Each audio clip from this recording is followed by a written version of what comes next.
ते पूर्ण गेलं अर्ध फिरणे वॉशरूम गेलं ना अर्ध वॉशरूम सिंटेक्सची टाकी उंची झाली सकाळी एक फॅमिली होती तिथं त्याला नाव म्हणून काढलेलं आहे मुलांनी.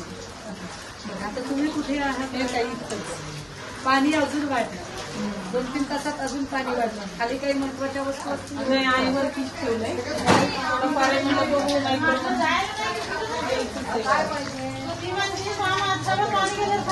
पाणी आहे ना ताई आता काय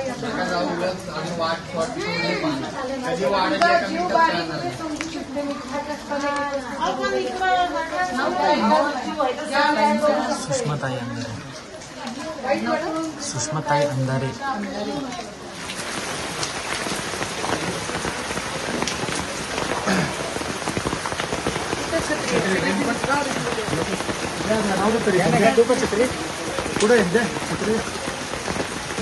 हा पुण्यातला शिराळवाडीमधला शांतीनगरचा हा परिसर आहे. आपण बघू शकताय की केवढं पाणी आहे. दरवर्षी आपल्या नदीला पूर येतो. दरवर्षी ही सगळीच्या सगळी घरं पाण्यात जातात. दरवर्षी नागरिकांचं एवढे छान होतात. लोकांच्या सगळ्या काही ज्या व्हॅल्युएबल वस्तू असतील महत्वाच्या त्या सगळ्या घरांमध्ये अशाला सोडून ही सगळी माणसं आता प्रशासनाने शिफ्ट केली आहे. पण दरवर्षी तहान लागल्यावर विहीर खोदणारं हे सगळं सरकार आणि ही सगळी यंत्रणा. दरवर्षी पाऊस पडला घरात पाणी शिरलं की मग सुचणारं हे उशिराचं शहाणपण. त्यापेक्षा जर या सगळ्या लोकांवर एक परमनंट कायमस्वरूपी उपाययोजना जर इथून केली तर हा दरवर्षीचा त्रास वाचू शकतो. म्हणजे या वर्षी पाणी आलंय अशातला हा भाग नाही. जेव्हा कधी पावसाळा सुरू होतो तेव्हा भारतनगर परिसरामध्ये आणि शांतीनगर परिसरामध्ये पुराच्या स्थितीने ही सगळी आता प्रत्येकाला घरं साधी आहेत. त्यामुळे प्रत्येक घरामधला एक माणूस थांबलेला आहे. आपण बघू शकतो प्रत्येक घरामध्ये एक माणूस आपल्या आपल्या सामानाची आपल्या आपल्या घराची काळजी घेत इकडची ही सगळी माणसं प्रत्येक घरामध्ये एक माणूस थांबलेला आहे.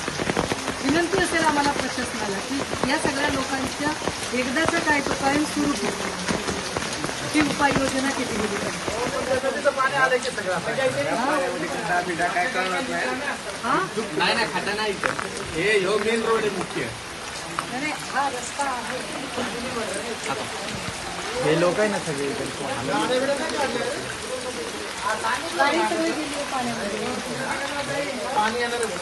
दादा जेवणाचं काय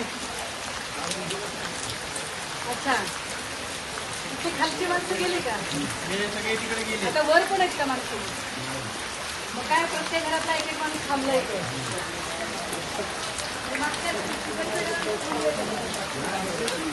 सगळे ए चिक्या खड्डा या पुढं ए पुढं खड्डा या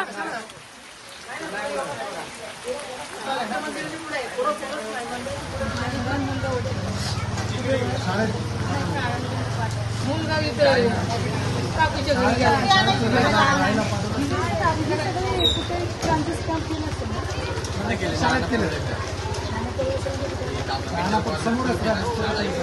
अलाउन्स केली नाही काय नाही घर सोडा नका सोडा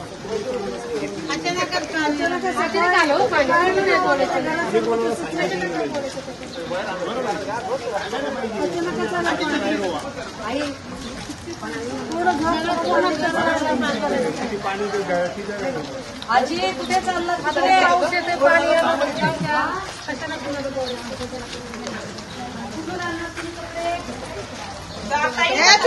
ओंकार चाललाय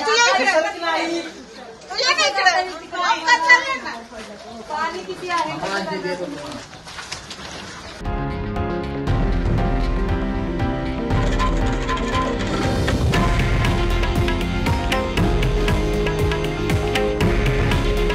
हे आहे देशातील नंबर 1 न्यूज नेटवर्क आणि आपण पाहत आहात TV9 मराठी.